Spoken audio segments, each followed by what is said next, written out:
Voilà, donc on va parler de l'esprit du monde et des pièges du monde chez Saint Louis-Marie Grignon de Montfort. Le seul traité de l'esprit du monde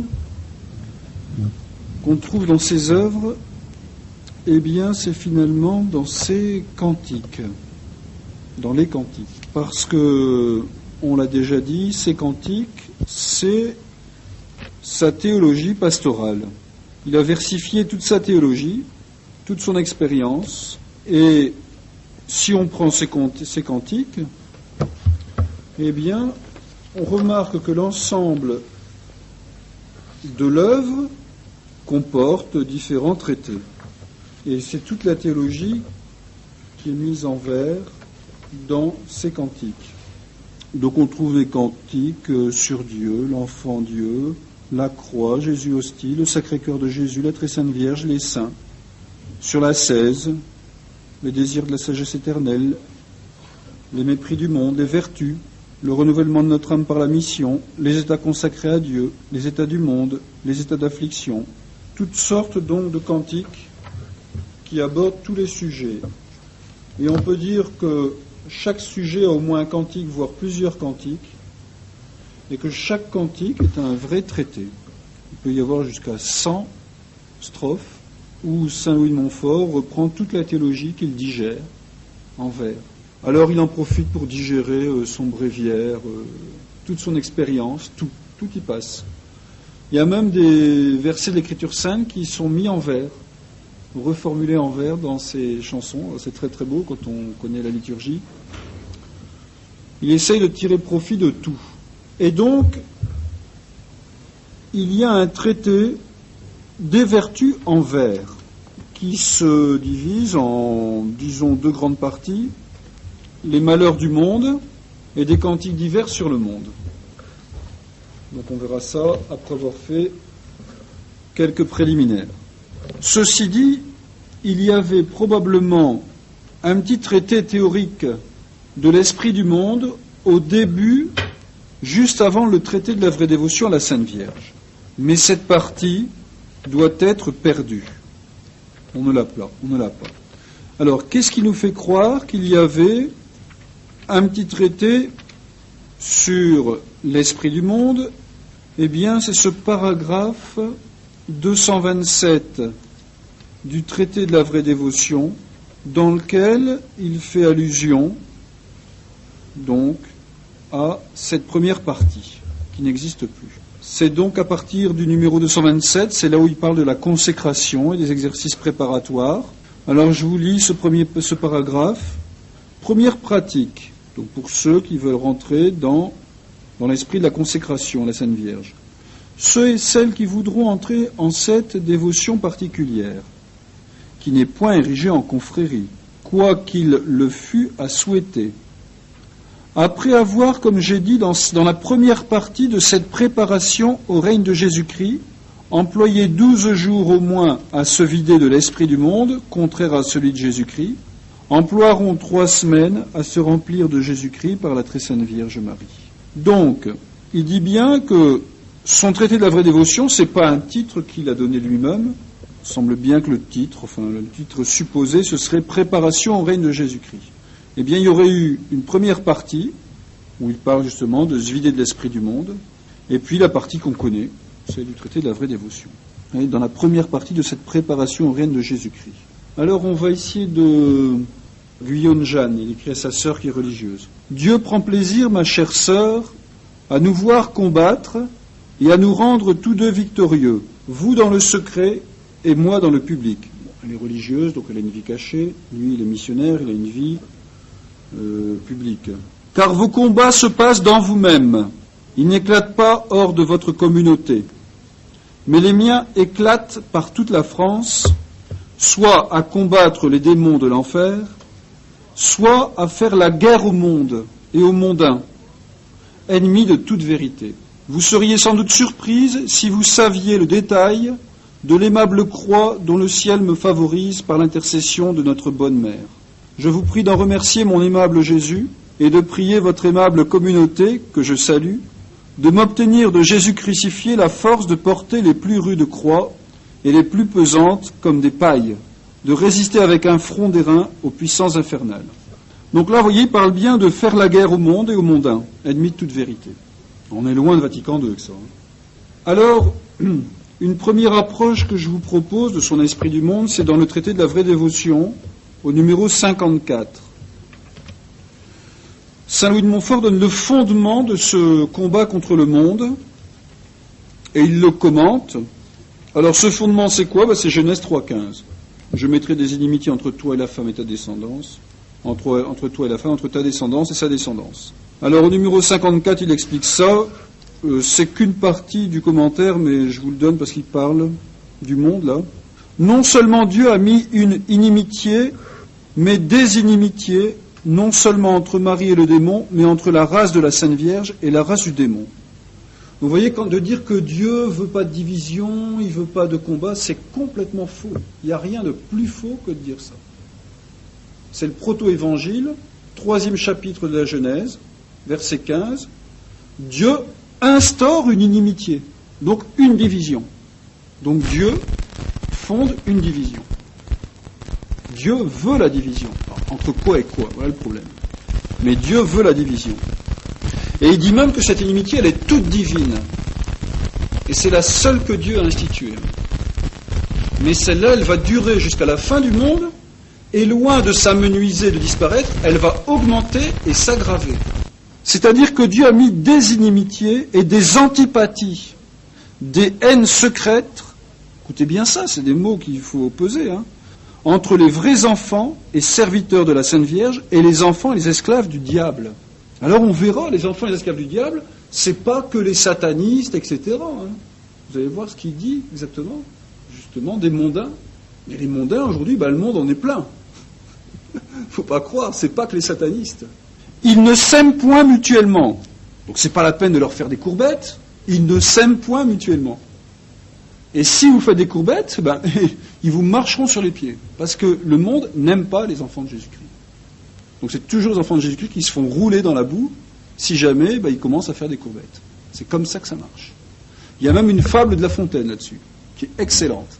Pourtant il parle à rien de religieux, il fait ça avec des animaux, mais c'est exactement ça, c'est vraiment extraordinaire. Ils ne s'aiment point mutuellement, ils n'ont point de correspondance intérieure les uns avec les autres. Les enfants de Bélial, écoutez bien ça, les esclaves de Satan, et c'est pas les satanistes, les amis du monde, car c'est la même chose. Quand au concile, le grand maître mot, le leitmotiv, ça a été l'ouverture au monde. Les enfants de Bélial, les esclaves de Satan et les amis du monde, car c'est la même chose, ont toujours persécuté jusqu'ici et persécuteront plus que jamais ceux et celles qui appartiennent à la très sainte Vierge, comme autrefois Caïn persécuta son frère Abel et Ésaü son frère Jacob, qui sont les figures des réprouvés et des prédestinés. Donc il faut bien poser ça, c'est très important. Il faut comprendre que dans le monde, il y a le bon grain et l'ivraie, que l'ivraie, c'est pas seulement les satanistes, mais aussi les amis du monde, donc les gens mondains, bon chic, bon genre, et qu'il y a une opposition diamétrale entre l'esprit des uns et l'esprit des autres. Que chacun a des principes différents de vie, et que chacun a une vie différente, et qu'il y a une inimitié, une incompatibilité entre les deux. On ne peut pas être en les deux. Justement, les amis du monde, c'est les catholiques qui prétendent être entre les deux. Rester catholique en voulant plaire au monde. Eh bien, ceux-là, c'est la même chose que les esclaves de Satan. Ça, c'est un saint qui le dit. Et ça n'a pas changé, au contraire. Ça a empiré. Alors, deuxième approche, on va voir un petit peu la doctrine de l'amour du monde. Alors ça, c'est dans le traité de l'amour de la sagesse éternelle. Donc il va parler de la sagesse éternelle, c'est Jésus-Christ, de sa doctrine, de sa vie, et il parle justement au début de la fausse sagesse. Vous vous souvenez, dans le traité de la vraie dévotion, il y a la vraie dévotion et la fausse dévotion. Ben là, il reprend le même refrain, le même couplet. C'est donc la vraie sagesse et la fausse sagesse. La sagesse mondaine. Donc alors, c'est quoi cette sagesse mondaine ? Donc c'est dans Amour de la sagesse éternelle, il parle de ça, 75-83. Alors je vais vous lire, c'est un peu une lecture spirituelle. La sagesse mondaine est celle dont il est dit. Alors il cite Saint Paul aux Corinthiens. Perdam sapientiam sapientium. Je perdrai la sagesse des sages, selon le monde. La sagesse, saint Paul aux Romains, la sagesse de la chair est ennemie de Dieu. Et en Saint Jacques, chapitre 3, verset 13, plutôt 15 même, c'est bien là, c'est purement matériel, c'est pas intentionnel je pense, mais Genèse 3.15, Saint Jacques 3.15, c'est la même référence.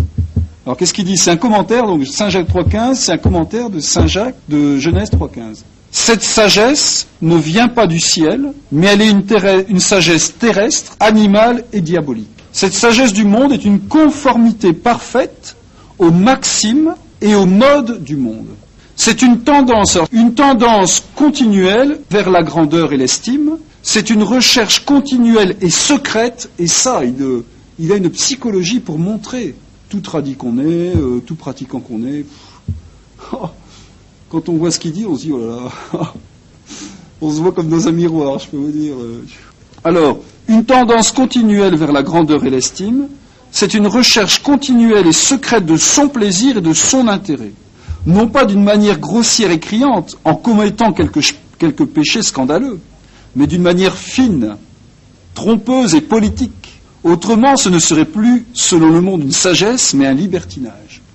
Donc vous voyez, là, il dit, non, je ne parle pas du libertinage, quoi, vraiment les gens qui vivent dans le vice, ouvertement, qui font des péchés criants et tout. Non, je ne parle pas de ça. Je parle de la sagesse du monde.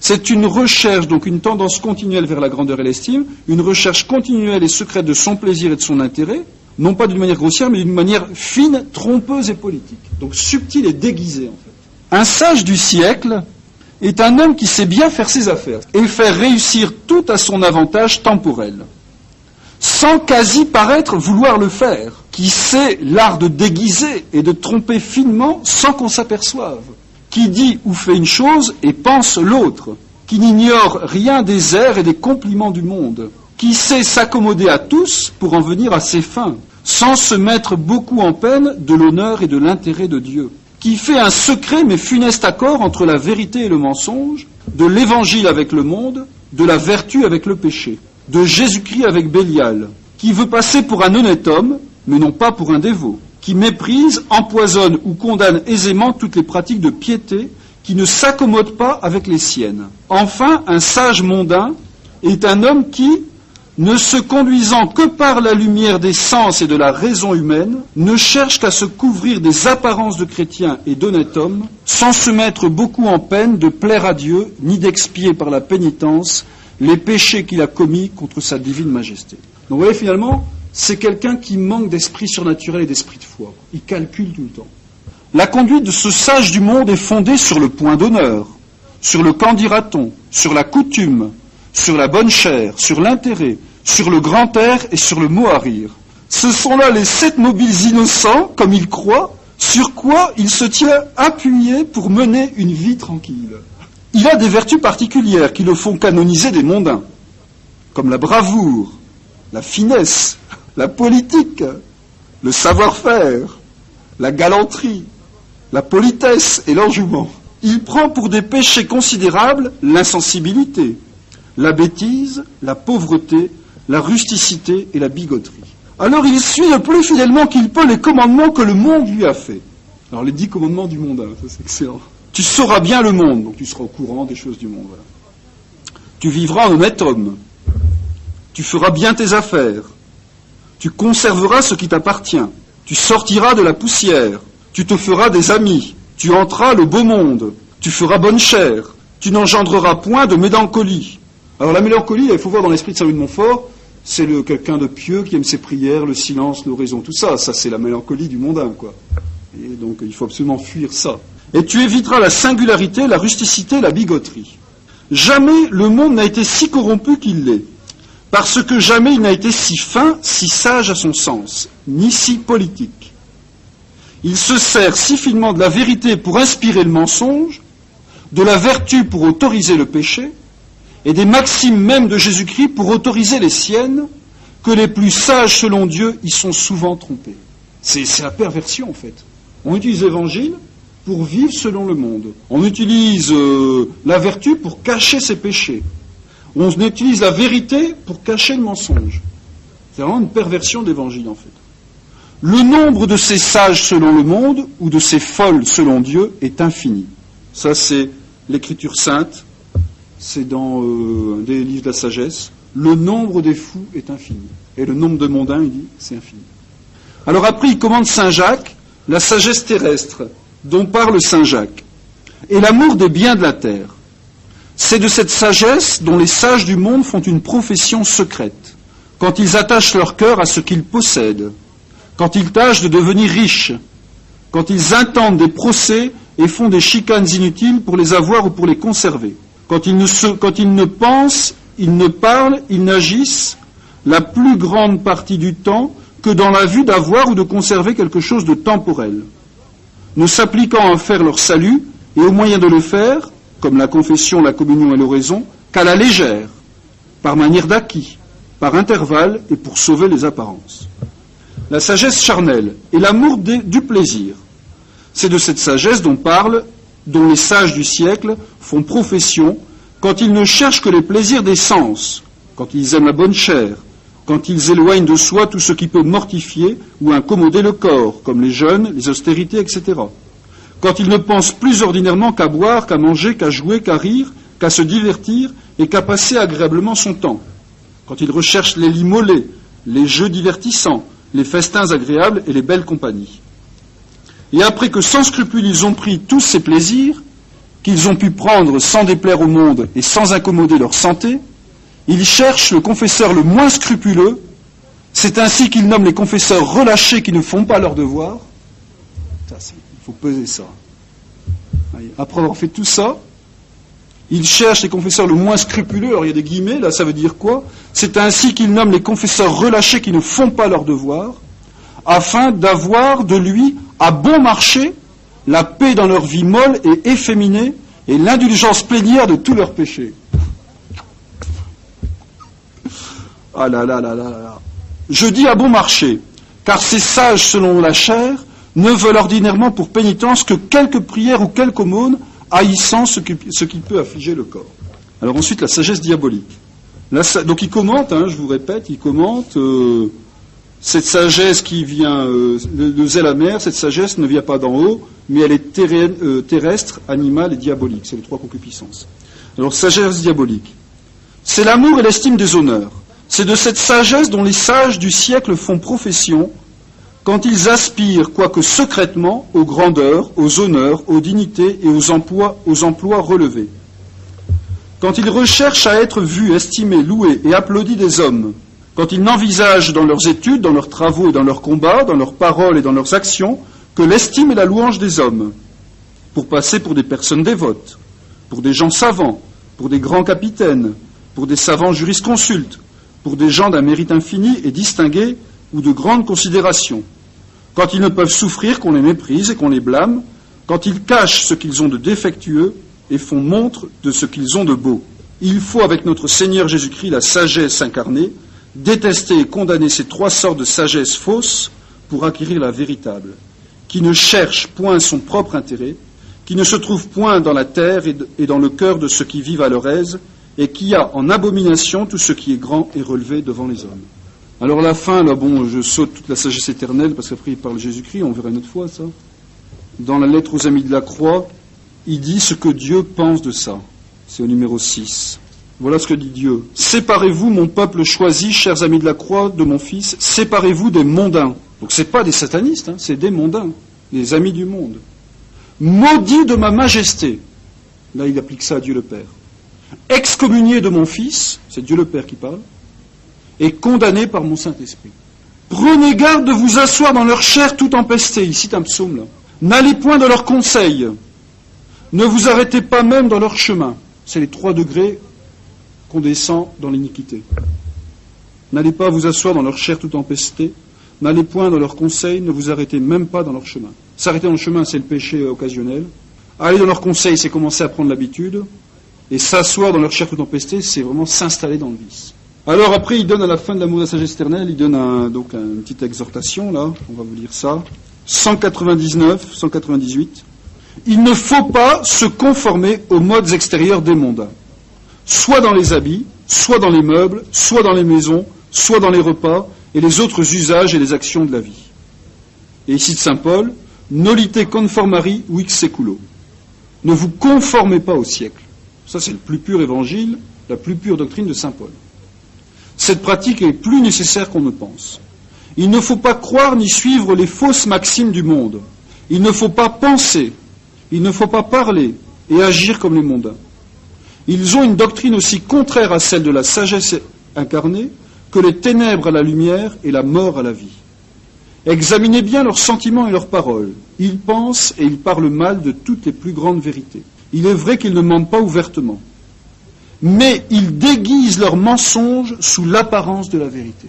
Ils ne croient pas mentir, mais ils mentent cependant. Ils n'enseignent pas ordinairement le péché ouvertement, mais ils le traitent ou de vertu, ou de netteté, ou de choses indifférentes, ou de peu de conséquences. Vous voyez, soit on prend pour pas pécher ce qui est péché, soit on prend pour véniel ce qui est mortel, ou pour indifférence ce qui est déjà péché véniel, où on fait peu cas de l'imperfection et du péché. On minimise et on relativise. Méfiez-vous des gens qui minimisent et qui relativisent. Il arrive qu'il faut qu'on soit un petit peu trop fort, on se corrige, mais il faut se méfier, ça c'est un principe du monde, on relativise et on minimise. Oui, il ne faut pas aller si loin, mais non, pensez, mais non, vous exagérez. Ça c'est typique du discours mondain. Typique. Et Ernestello, dans L'homme médiocre, il me semble que c'est là que j'ai lu ça, le maître mot de l'homme médiocre, et donc du libéral et du mondain, c'est il exagère. Tout est exagéré. Dès que vous affirmez une vérité, vous êtes tranchant, vous êtes cassant. Dès que vous faites pratiquer les commandements, vous êtes scrupuleux et vous êtes triste. Ça, c'est typique du discours mondain. Vous ouvrez le Figaro, etc., tous les articles de journaux mondains, c'est le discours que vous trouvez. Là où on veut imposer la vérité, on devient intolérant. Là où on veut imposer les vertus et les commandements, on devient scrupuleux.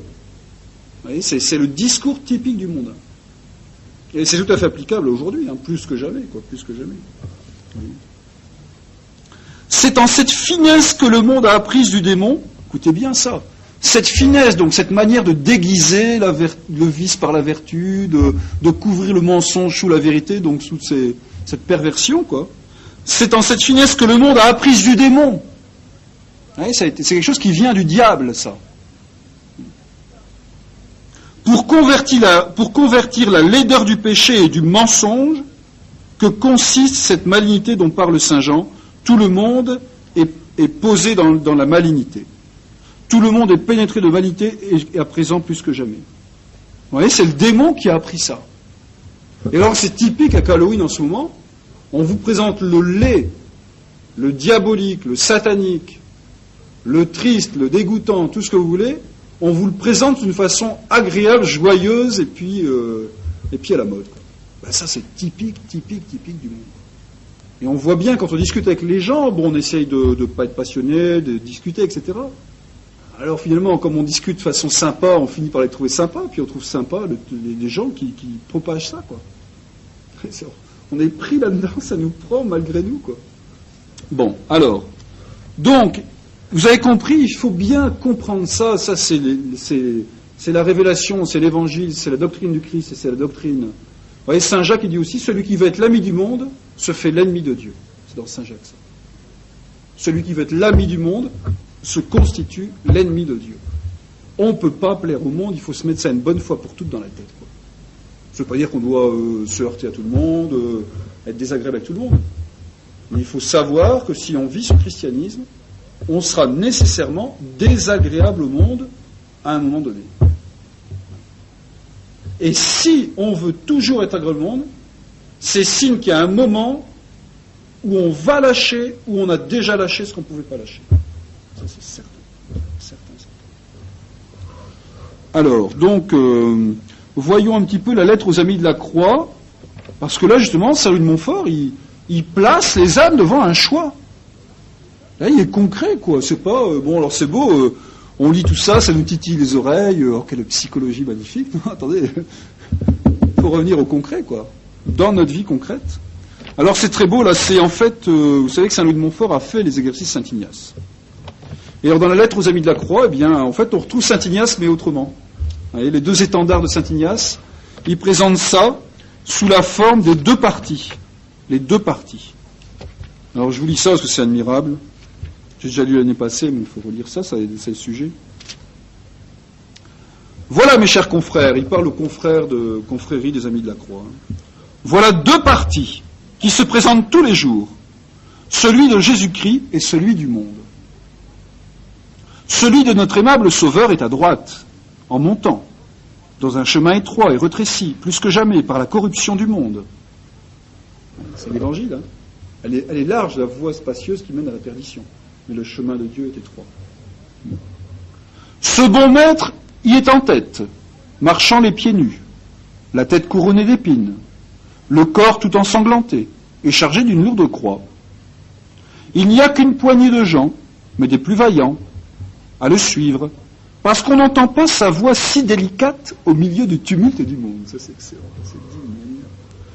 Au milieu du tumulte du monde, on n'entend pas sa voix, quoi. Et c'est pour ça qu'il n'y a qu'une petite poignée de gens qui le suivent. Ou on n'a pas le courage de le suivre dans sa pauvreté, ses douleurs, ses humiliations et ses autres croix qu'il faut nécessairement porter à son service tous les jours de sa vie. Alors après, il change de vue. À gauche est le parti du monde ou du démon, lequel est le plus nombreux, le plus magnifique et le plus brillant, du moins en apparence. Tout le plus beau monde y court, on y fait presse, quoique les chemins soient larges et plus élargis que jamais par la multitude qui y passe comme des torrents. Ils sont jonchés de fleurs, bordés de plaisirs et de jeux, couverts d'or et d'argent. Deux chemins. Alors il repart à droite après. À droite, le petit troupeau qui suit Jésus-Christ ne parle que de larmes, de pénitence, d'oraison et de mépris du monde. On entend continuellement ces paroles entrecoupées de sanglots. Souffrons, pleurons, jeûnons, prions, cachons-nous, humilions-nous, appauvrissons-nous, mortifions-nous, car celui qui n'a pas l'esprit de Jésus-Christ, qui est un esprit de croix, n'est point à lui. Ceux qui sont à Jésus-Christ ont crucifié leur chair avec leur concupiscence. Il faut être conforme à l'image de Jésus-Christ ou être damné. Courage, s'écrie-t-il, courage. Si Dieu est pour nous, et en nous, et devant nous, qui sera contre nous? Celui qui est en nous est plus fort que celui qui est dans le monde. Le serviteur n'est pas plus que le maître. Un moment d'une légère tribulation produit un éternel poids de gloire. Il y a moins d'élus qu'on ne pense. Ça, c'est tout ce que disent ceux qui suivent Jésus-Christ. Il n'y a que des courageux et violents qui ravissent le ciel de vive force. Vous voyez, tout ça, c'est des citations d'évangile digérées, quoi. Le royaume des cieux souffre violence et ce sont les violents qui le remportent. Personne n'y sera couronné que celui qui aura combattu légitimement selon l'évangile, et non pas selon la mode. Combattons donc avec force. Courons bien vite, afin que nous atteignions le but, afin que nous gagnions la couronne. Tout ça, c'est un tissu de citation de saint Paul et tout ça. Voilà une partie des paroles divines dont les Amis de la Croix s'animent mutuellement. Alors, je passe au mondain. Bon, vous voulez faire une application pratique, hein. J'ai rien entendu, hein. Mais si vous faites une application pratique, donc il y a eu plusieurs sermons sur le péché, etc. Il y en aura encore sur l'enfer et tout. On n'a qu'à écouter ce que disent les gens. Ceux qui se plaignent et qui souffrent, c'est probablement qu'ils sont remplis d'esprit du monde. C'est une application pratique. J'ai rien entendu, je vous le dis, hein. Donc je suis au-dessus de tout soupçon, je vise personne. Mais les gens qui sont en train de se plaindre des sermons du dimanche à cause des sujets, c'est des gens qui ont l'esprit mondain. Certains. Alors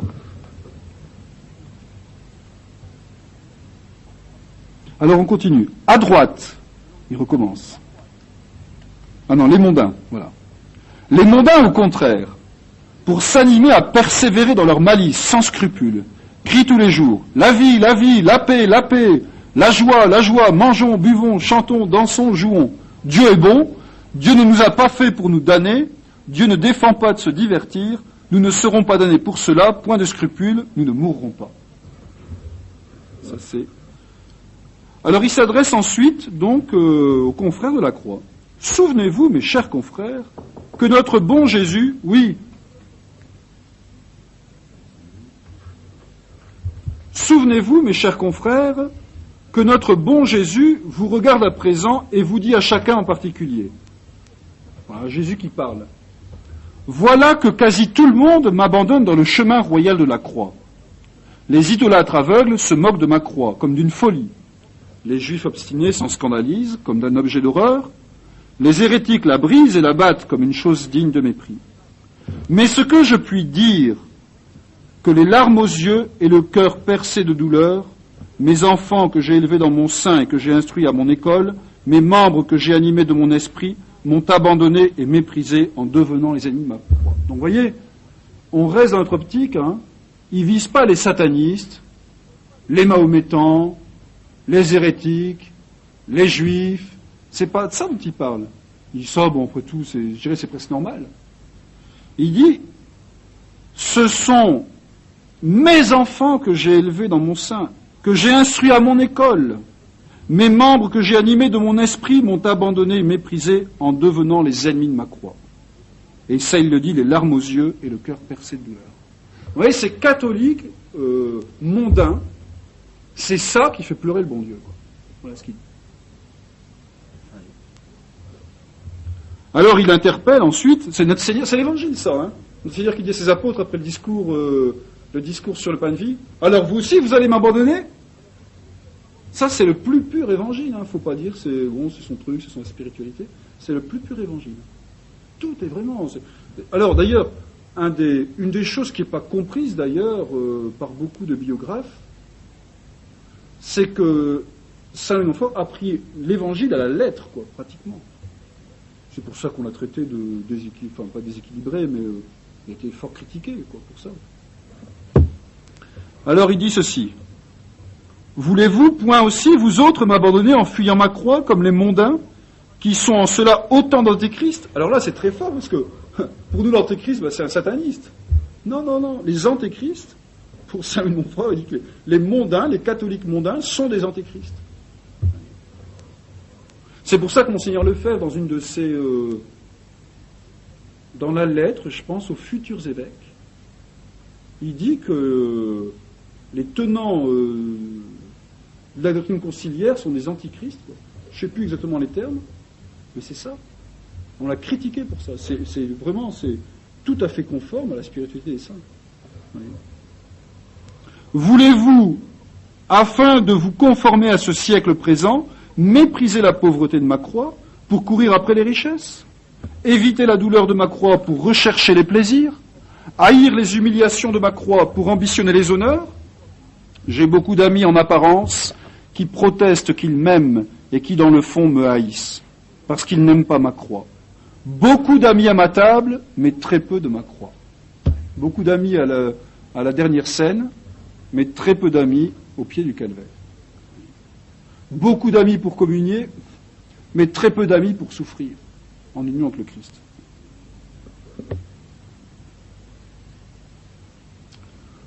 Et alors après, il commande, si quelqu'un veut venir après moi, qu'il se renonce, qu'il porte ma croix, qu'il me suive, c'est tout un commentaire.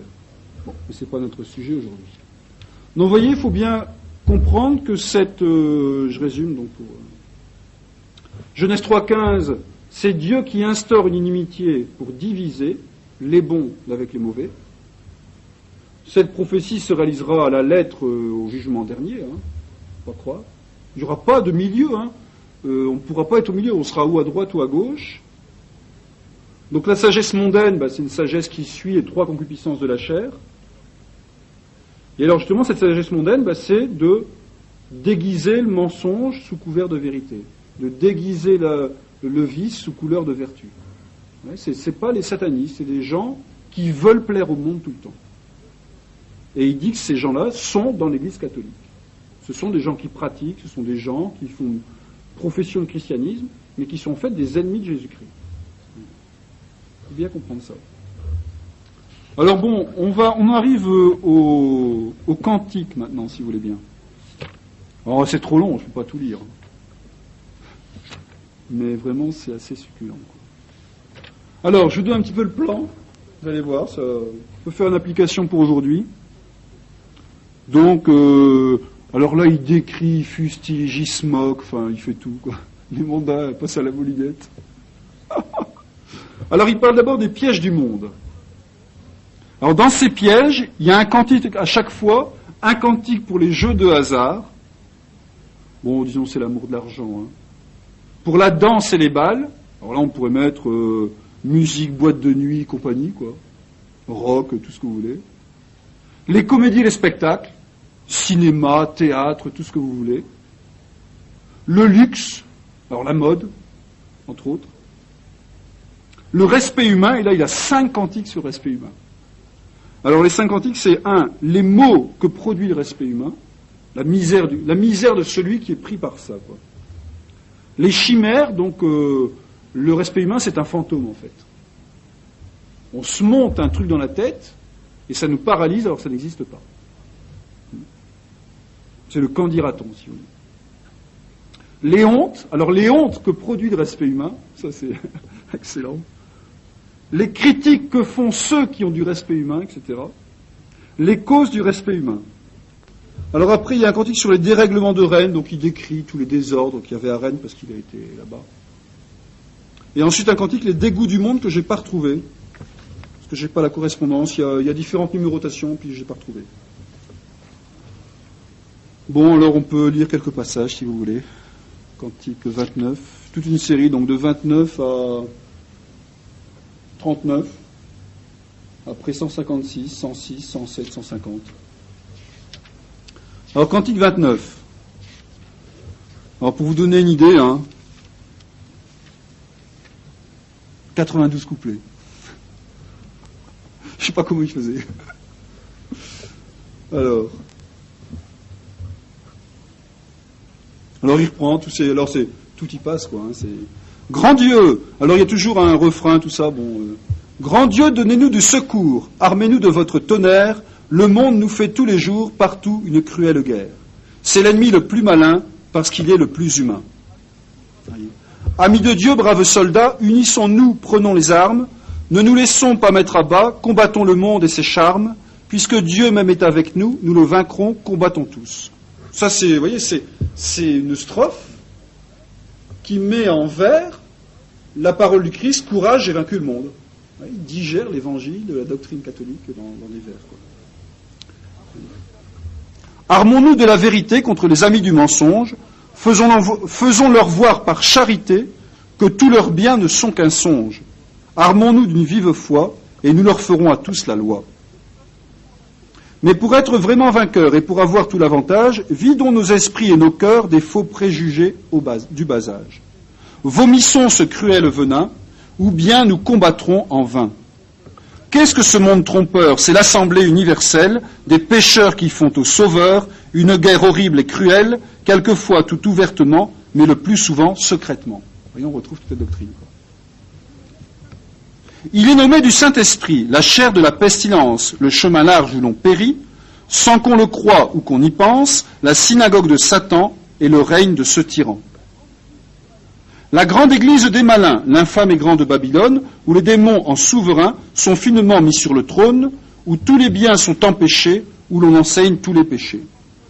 Le monde est Satan travesti, afin de se rendre agréable, c'est son armée et son parti, pour être un prince formidable, pour enrôler tout l'univers à le suivre dans les enfers. Ça, typique d'Halloween, c'est une application à la lettre, quoi. Le monde est Satan travesti, afin de le rendre agréable. Ça, c'est exactement ça. Ô Dieu qu'il enrôle de gens dans ce parti tout diabolique, 1000 petits, 10 000 grands, ça, vous voyez, c'est un verset d'Absaume. C'est dans les complis du dimanche, 1000 à droite, 10 000 à gauche, etc. C'est magnifique, quoi. Le paysan et le politique, le demi-dévot et des savants, des libertins et des bons vivants. Leur père maître est le démon qui les anime et les entraîne, ils n'offensent Dieu qu'en son nom. Quoiqu'ils croient l'avoir en haine, il en est le prince et le roi, en cachette, il leur fait la loi. Le monde attaque à Jésus-Christ. Tout le temps qu'il vécut sur la terre, il est tous les jours antéchrist, tous les jours il lui fait la guerre, tous les jours il le contredit dans ce qu'il fait ou ce qu'il dit. Bon. Alors je saute un petit peu. On pourrait tout lire, vous savez, on passe des heures à se régaler de ça, c'est très beau, quoi. Alors je prends le 24. Le monde est dans l'aveuglement, et le malheureux se croit sage. Il est dans l'endurcissement, quiconque le reprend l'outrage, et là s'il ne voit ni n'entend, c'est ce qui fait son mal très grand, à l'aveuglement du monde. Ne prend-il pas le mal pour le bien? l'utile pour le dommageable, pour un bonheur ce qui n'est rien, et pour faux un bien véritable, tant ses erreurs l'ont aveuglé, tant ses péchés l'ont déréglé. Alors, je prends quelques. Cet aveugle est fier et hardi, il ne veut pas qu'on le reprenne, quoiqu'il soit un grand étourdi. À le reprendre, on perd sa peine, il est ainsi qu'il est écrit, incapable du Saint-Esprit. Chose étonnante, il ne peut pas recevoir aucune lumière, il restera jusqu'au trépas, ainsi que le diable son père, impie, orgueilleux, scandaleux, aveugle, endurci, malheureux. Bon, vous avez Cantique 29, je prends le verset 70. Que ce maudit m'ont détrompé, il perd tout le temps de la vie, ou bien il est tout occupé à faire quelque niaiserie. S'il n'est pas dans l'oisiveté, il s'occupe à l'iniquité. Il est toujours dans le dehors, sans tourner vers Dieu sa pensée. Il est tout occupé du corps, et sa pauvre âme est délaissée. Il méprise le vrai bonheur, il s'occupe d'un bien trompeur. Donc il y a toute une série comme ça. Au grand aveugle ou l'imposteur, au ciel il préfère la terre, la créature au créateur, à la paix de son Dieu la guerre, le mensonge à la vérité et le temps à l'éternité. On entend parler nuit et jour de la gazette et des nouvelles, et de l'armée et de la cour, et de 1000 autres bagatelles, d'argent, de repas, d'ornements, de jeux d'habits et de passe-temps. Les sujets de conversation du monde. Il n'est qu'esprit, il n'est qu'ardeur pour les affaires temporelles, mais que bêtise et que tiédeur dans les affaires éternelles. Quand il joue, il aime à veiller. Quand il prie, il faut l'éveiller. C'est excellent. Quand il joue, il aime à veiller, et quand il prie, il faut l'éveiller. Bien sûr, c'est rien. Hein. Il y a tous des passages où il critique la tenue des femmes mondaines. Quoi. Faut voir ça. Les chignons et tout y passe. Les détails et des termes de l'époque qu'on ne connaît pas en fait. Voilà. Il passe sa vie et son temps, non à l'unique nécessaire, mais à de vains amusements, à mal faire ou bien à rien faire, à regarder et babiller, à visiter et s'habiller. C'est incroyable. On a à croire qu'il a épié, qu'il a observé pendant des heures et des heures les mondains pour voir tout ce qu'ils disaient, tout ce qu'ils faisaient, comment ils s'habillaient, etc. Puis après, il redigère tout ça. Les gens chantaient ça, je peux dire après, hein, ils se vidaient de l'esprit du monde. Hein. On comprend pourquoi aujourd'hui, sur la carte des mosquées en France, eh bien, c'est partout où Saint-Montfort a évangélisé qu'il y a le moins de mosquées, hein, une par département, pas plus. Alors dans les autres, il y a 10, 15, 20, 60 mosquées quelquefois. On voit bien, il a vraiment sanctifié les gens. Hein. Alors ensuite, on va continuer un petit peu, un autre, sur les jeux de hasard. Bon, au sens strict, ce serait le loto et tout ça, hein, aujourd'hui, quoi, les trucs à gratter et tout ça, quoi. Le jeu de soi n'est pas un mal, c'est très théologique en plus. Hein. Il ne contient rien de fatal, c'est bien tout au contraire. C'est une récréation sans effort ni contention, c'est un juste relâchement pour travailler plus fortement quand il est nécessaire. J'insiste, là, c'est des chants, ça. Hein. C'est pas de la poésie qui diffusait dans des bouquins. C'est des choses que les gens chantaient. Dieu n'a pas défendu le jeu quand il est fait en temps et lieu, sans choquer sa sagesse, pour se délasser doucement, pour se réjouir saintement, pour recréer notre prochain, pour chasser de soi le chagrin, le trouble et la tristesse. Donc il donne les différents motifs pour lesquels on peut jouer honnêtement. Des saints, quoique très sérieux, ont joué quelquefois des jeux, comme on lit dans leur histoire. Leur charité les inventait, le Saint-Esprit les y portait, c'étaient des jeux très innocents, charitables et compatissants, pleins de grâce et de gloire. Voici les qualités du jeu. Donc c'est 4e strophe, ça. Les gens, ils apprenaient leur catéchisme comme ça, quoi. Voici les qualités du jeu. Pour être glorieux à Dieu, pour être salutaire. Évitez les jeux de hasard, car l'âme s'y perd tôt ou tard. Les jeux d'esprit sont les meilleurs, Dieu les aime en ses serviteurs, qui jouent pour lui plaire. Le jeu ne doit pas être ardent, mais modéré, doux et prudent, dans un temps convenable, sans dispute plein de douceur, sans injustice plein d'honneur, modeste sans captivité, sans intérêt et d'iniquité, honnête et charitable. Au lieu des cartes et des dés, prenez les dames ou les échecs, et des jeux de la sorte. N'y jouez pas à tout moment, mais en certains lieux, en certains temps. Avec quelque ami du bon Dieu, pour l'or on vous permet le jeu, et même on vous y porte. Mais combien de jeux défendus, combien de gens s'y sont perdus, sans en voir la malice. Les jeux de hasard sont trouvés par le diable et les réprouvés, pour perdre le temps précieux, donné pour acquérir les cieux, en faisant la justice. Autant au don du Saint-Esprit, au prix du sang de Jésus-Christ, autant d'un prix immense, joueurs de cartes et de dés, quand tu mourras 1000 regrets d'avoir ainsi perdu ton temps en tes jeux et vains passe-temps sans faire pénitence. Vous voyez, là, il montre une des misères du jeu de hasard, c'est la perte de temps. On perd son temps dans quelque chose, dans du vent, alors que Dieu nous a donné ce temps pour nous sauver. Si les damnés dans les enfers avaient 1 heure que tu perds, vous voyez, compare 1 heure en enfer, si on peut le comparer, à 1 heure de jeu perdu, quoi. Si les damnés dans les enfers avaient 1 heure que tu perds, suivraient-ils ta folie? On les verrait pleurer, crier, jeûner et se mortifier. Ah, que ferait-il s'il l'avait? Tu l'as, fais donc ce qu'il ferait le reste de ta vie. Ça, c'est Saint Ignace. On doit faire maintenant ce qu'on voudrait avoir fait sur son lit de mort. Si j'étais damné et que j'avais 1 heure de temps pour me sauver de ce temps que les mondains perdent à jouer, qu'est-ce que je fais? Je fais tout pour me sauver. Un joueur est toujours troublé, inquiet, changeant et déréglé, de même que sa chance. Il perd par son esprit de gain, ça c'est fin quoi, niveau psychologique, il perd par esprit de gain. La charité pour le prochain, il ne cherche qu'à l'attraper, qu'à le surprendre et le tromper sans aucune indulgence. Que de péché fait un joueur, des mains, de la bouche et du cœur, sans presque qu'il y pense. Des blasphèmes, des jurements, des cris et des emportements, 1000 mensonges déguisés, 1000 larcins fins et rusés, la haine et la vengeance. Un joueur passe dans son jeu. Il n'est plus pour soi ni pour Dieu. C'est le jeu qui l'entraîne. Là, il montre la passion, quoi, comment on est pris par le jeu. Dans le jeu sont tous les transports, toute son âme et tout son corps. C'est pour lui seul qu'il est actif, c'est de lui seul qu'il est captif, c'est sa cruelle chaîne. On croit gagner au jeu du bien. On croit au jeu gagner du bien. Mais tant s'en faut, on perd le sien. C'est ce que l'on éprouve. L'argent gagné par un joueur, n'étant point béni du Seigneur, tôt ou tard fait mauvaise fin. Les saints l'appellent un larcin, mais le plus fin qu'on trouve. Un joueur ami du brelan est un fin voleur de Satan, mais un voleur véritable qui vole ses pauvres enfants. Sa femme et ses pauvres parents, croyant que son bien est à lui, il meurt avec le bien d'autrui au malheur déplorable. Là, il montre des mots du jeu d'argent, c'est de ruiner la famille, quoi. Il est pour Dieu plein de froideur, plein de paresse et de tiédeur pour le bien de son âme. La messe dure trop longtemps, il s'éloigne des sacrements. Méchant, endurci et paresseux, il roule, il va de jeux en jeux, et des jeux dans les flammes. Les joueurs sont des bouts de feu, des fainéants, des scandaleux en toute république. Ils montrent toute iniquité en enseignant l'oisiveté. Ces jeux publics et les brelans font périr quantité de gens, c'est la perte publique. Les rois ont défendu les jeux, sous des châtiments rigoureux, comme une fine peste. Les conciles par leurs canons, les saints-pères par leurs raisons, lancent anathème contre eux, malgré tout le monde en tout lieu, mais le poison funeste. Vous voyez, ici, la tradition. Monde trompeur, retire-toi, tu ne me feras pas la loi par tes jeux diaboliques. Avec toi, jamais nulle part, malheur à tes jeux de hasard, malheur même à tous tes joueurs, afin d'éviter leur malheur, j'évite leur pratique. C'est assez court, il n'y a que 18 versets, 18 couplets, pardon. Alors après, il y a un deuxième piège, c'est la danse et le bal.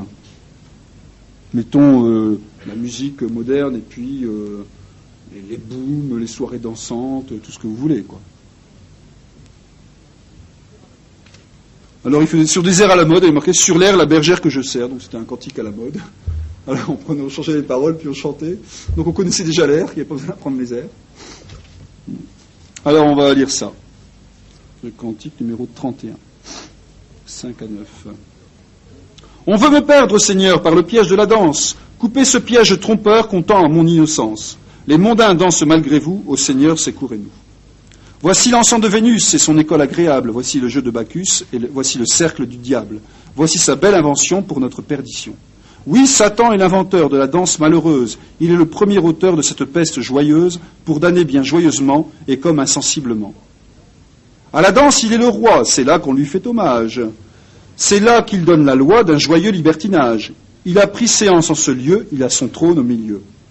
C'est lui qui met tout en train. En ce maudit exercice, il y glisse son venin et sa flamme et sa malice. C'est de lui que vient le désir et le funeste plaisir.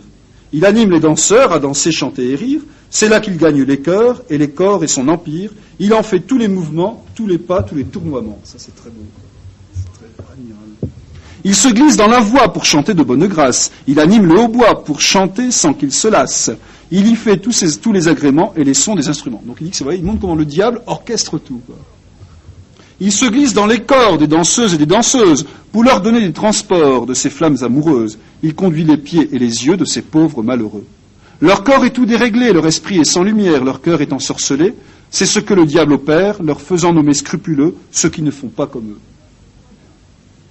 Le démon, chez les païens, a ce tribut ordinaire, ils n'en cherchent pas les biens, mais qu'ils dansent pour lui plaire. On tient que Satan leur promet pour danser quelques bienfaits. Les sorciers dans les sabbats ont, dit-on, cette pratique. Ils font après leur repas une danse diabolique, s'élançant le culte fatal de cet esprit infernal. Presque tous les réprouvés croient la danse permise, mais ceux qui seront sauvés, les vrais enfants de l'Église, l'ont tous en exécration, en abomination.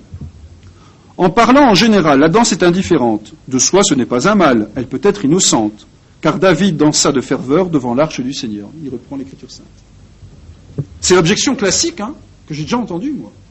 Ah oui, mais je ne sais plus pourquoi, il y avait... voilà, typique. Donc, c'est aujourd'hui, à Rome, donc il y a eu à Rome, donc c'est une institutrice de l'Euérie, chez dominicaine, Cornec, pour ne pas la citer, qui a vu à Rome, au pèlerinage romain avec l'abbé Boivin, des bonnes sœurs qui dansaient sur la confession de Saint-Pierre.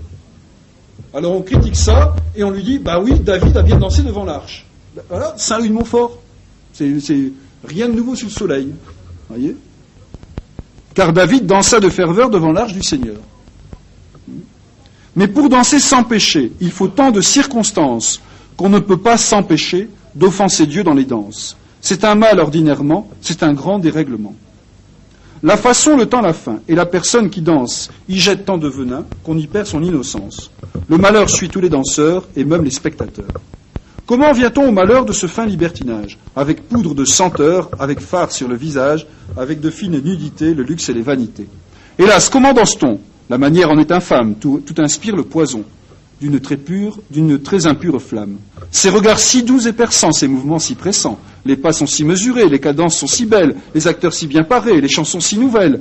Qui pourrait s'empêcher d'aimer, de brûler et d'enflammer? C'est une psychologie consommée. Que dire de ces baisers qu'on donne pour la clôture, de ces cruels messagers d'une flamme tout impure? Sont-ils pas les sceaux du démon qu'on n'imprime qu'en son nom? On sait bien par quel motif on danse pour l'ordinaire, ils sont cachés mais lascifs.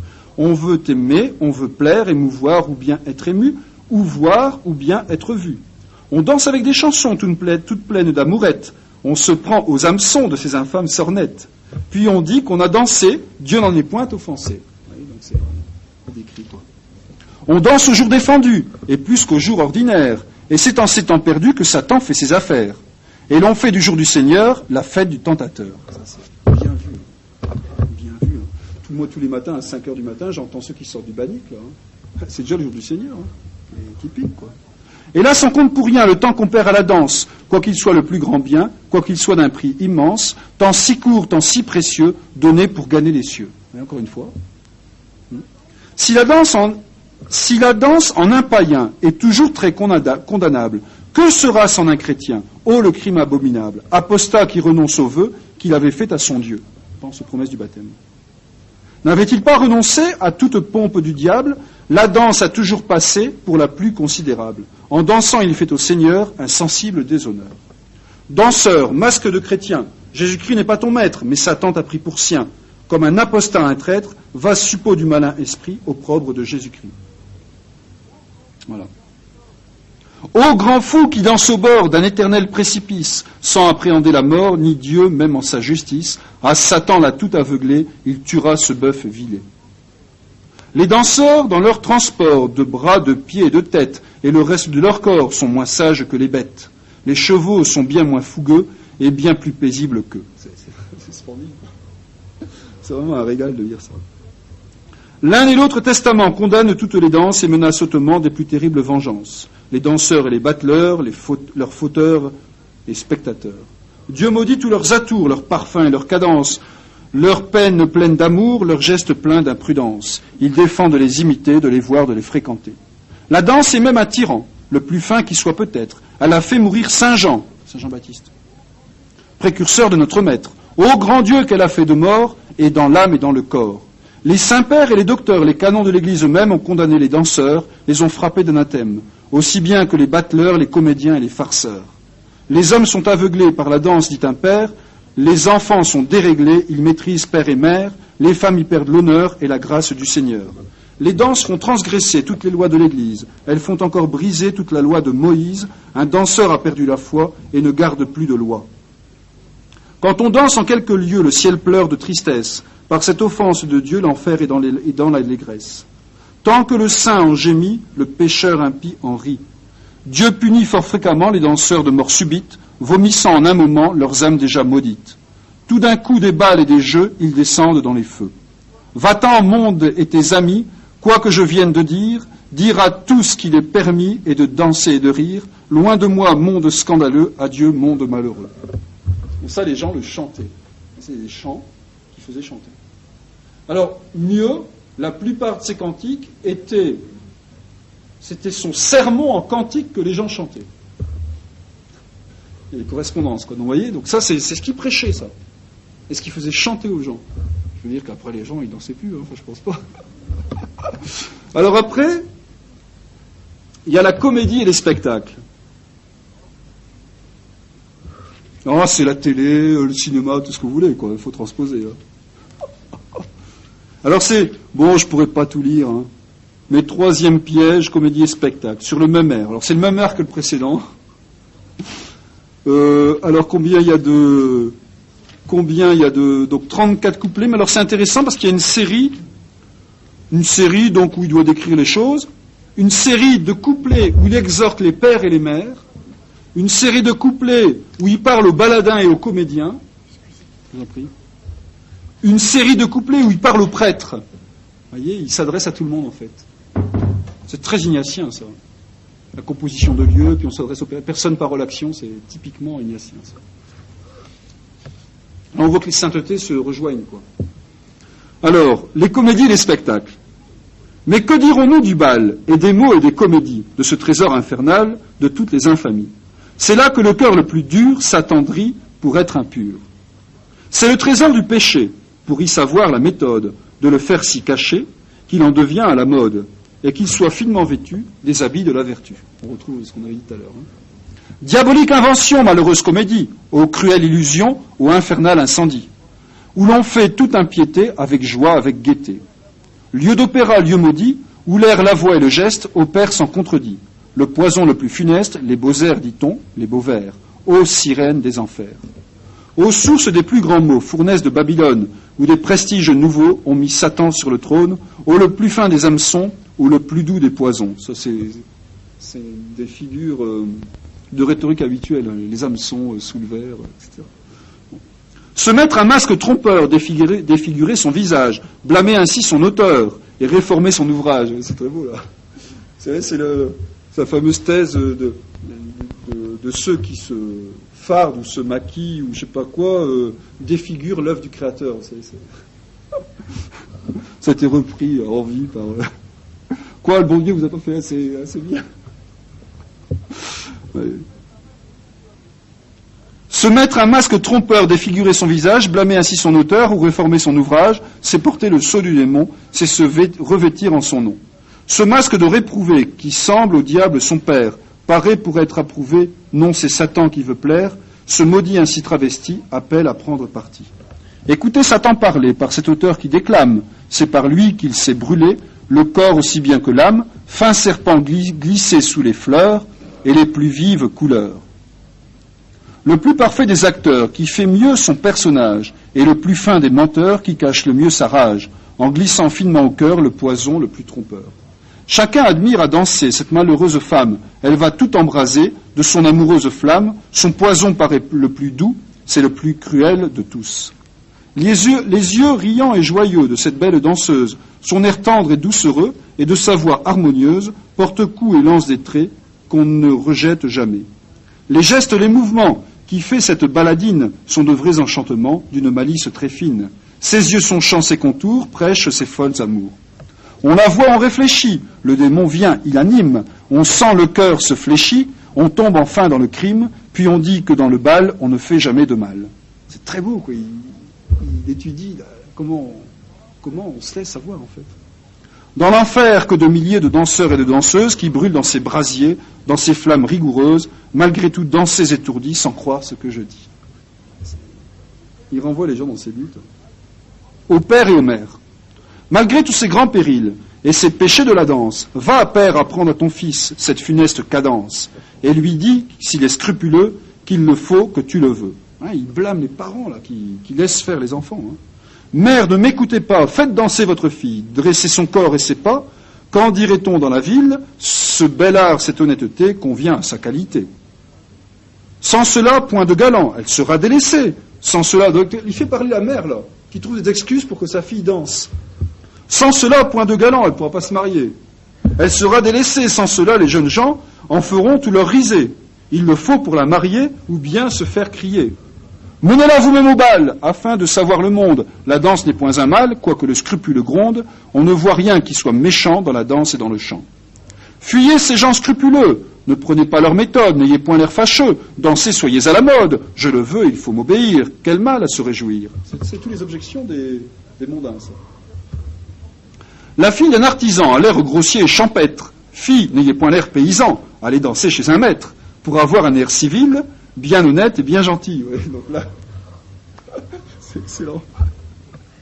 C'est excellent parce que là, il dit, mais non, regardez quelle fermière, il faut... faut l'amener, il faut l'éduquer, quoi, il faut la faire danser, vous voyez. Le confesseur où je vais, alors là, vous voyez, le confesseur où je vais, qui sait fort bien que je danse, n'y trouve rien de mauvais, n'en a point fait défense. C'est ainsi, malheureux parents, que vous damnez vos enfants. Il se fustige les confesseurs scrupuleux, donc ceux qui font leur devoir. Oui.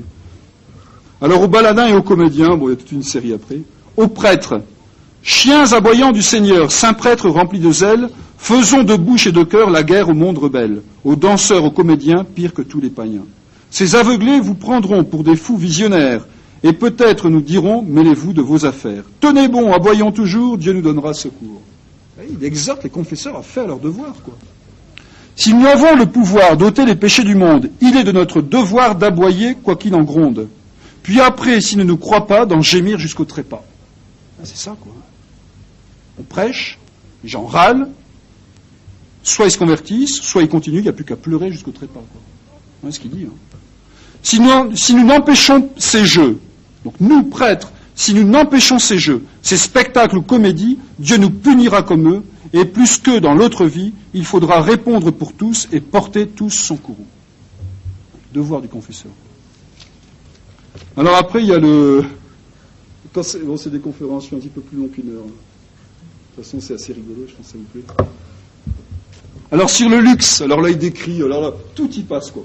Les tenues, les vêtements, les meubles, la vaisselle, tout, la belle voiture, enfin, il n'y a pas de voiture, mais tout y passe, quoi. Il descend tout, l'un après l'autre. Dans combien de couplets? Alors attendez. C'est interminable, quoi. 118 couplets. Imaginez un peu nous, avec nos 3 couplets, là, les gens, c'est trop long, l'abbé, il prêche trop longtemps. Alors lui, il a prêché déjà tout ça au sermon, puis il fait chanter tout ça après aux gens, quoi, je peux vous dire. Ah là là. Bon, alors le luxe. Voici le plus fin des pièges que le démon ait tendu, le plus grand des sortilèges, presque partout répandu.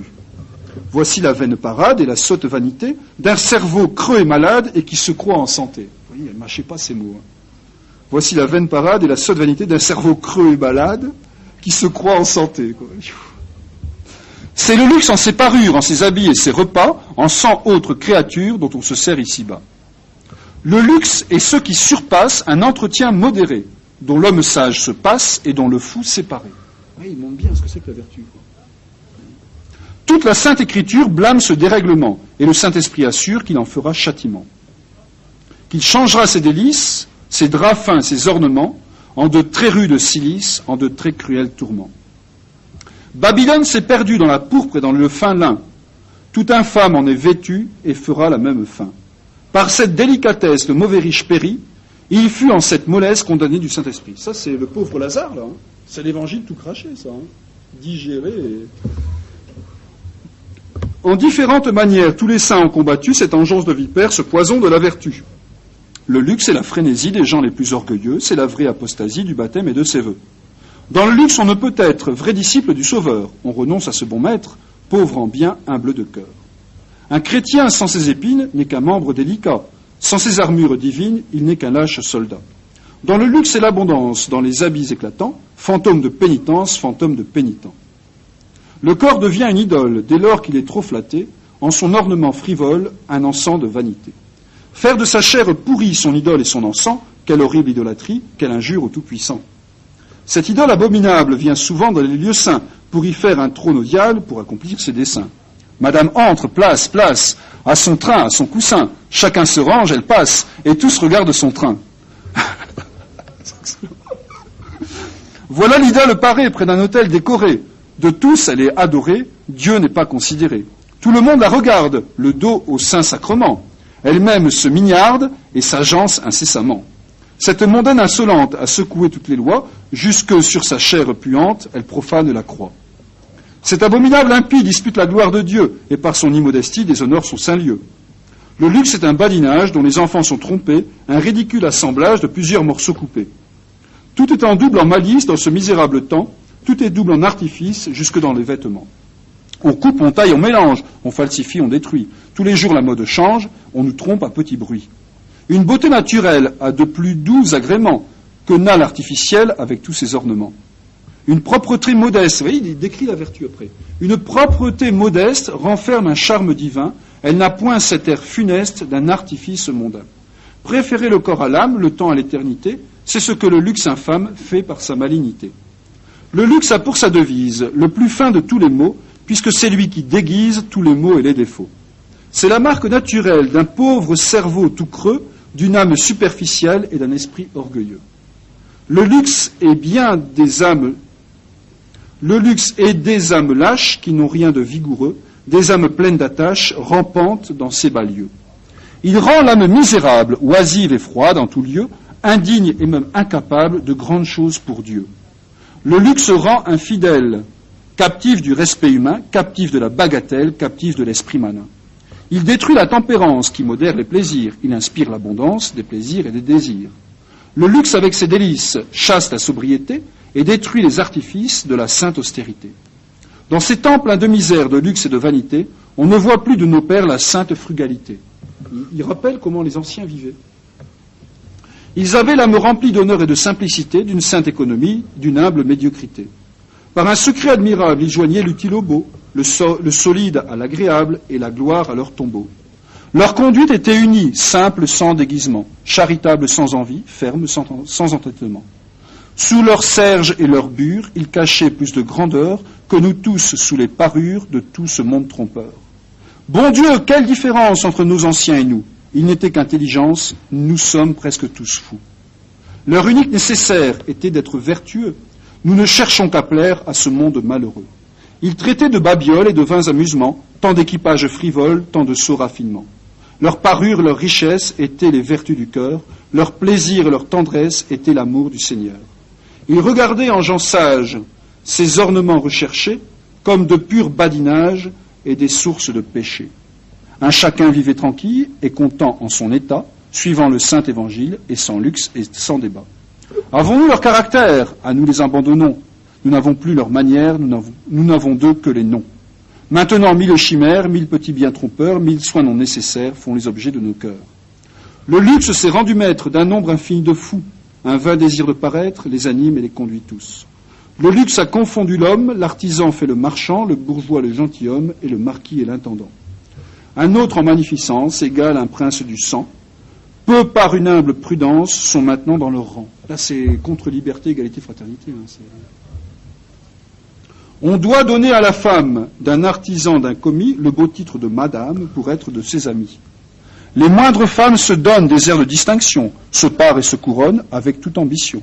Elles entassent sur elles l'or, l'argent et les draps fins, la soie et les riches dentelles, les velours et les satins.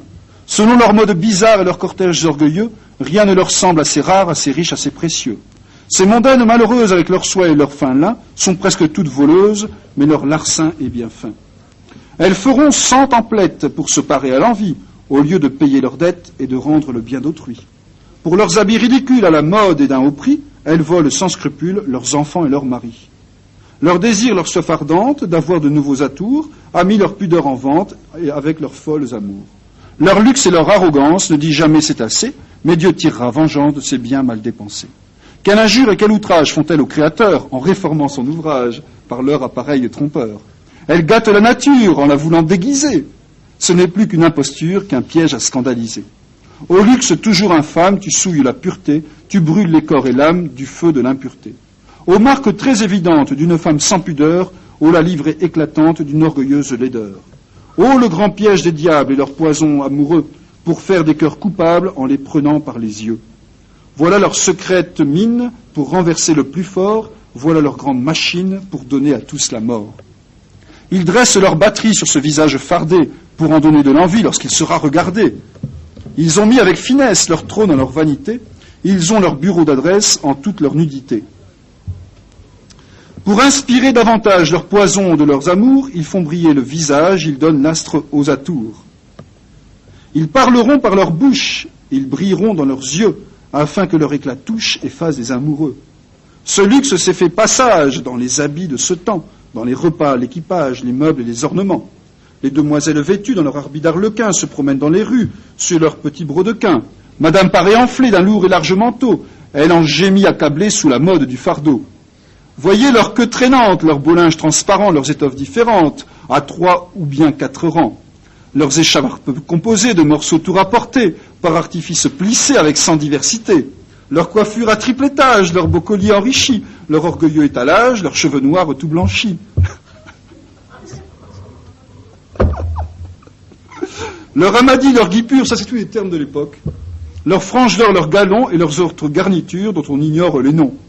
Oh, quel tas de niaiseries, d'affiqués et de bibus, tous les jours ces rêveries s'accroissent de plus en plus. Des filles de Babylone, les hommes sont amoureux, chacun a son Amazone pour se rendre malheureux. Ils imitent ces sucrés dans le luxe des habits, dans leurs perruques poudrées, dans leurs étoffes de prix. Leurs habits changent de mode plus souvent que tous les mois, et quoi qu'ils soient incommodes, ils doivent subir ces lois.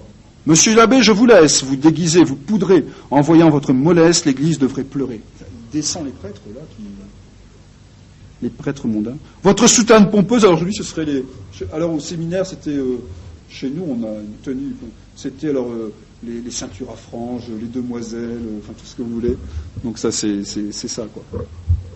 Votre soutane pompeuse, votre rabat bien tiré, fait de la bonne faiseuse, votre chapeau s'illustrer, votre ceinture volante, vos beaux souliers si mignons, votre manière galante, mais en vain nous vous peignons.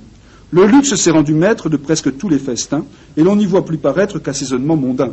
L'orgueil et l'intempérance, le plaisir et la volupté, on a chassé l'innocence avec la frugalité. Ces magnifiques services, ces vaisselles de merveille, ces ragoûts, ces artifices du plaisir et de l'orgueil.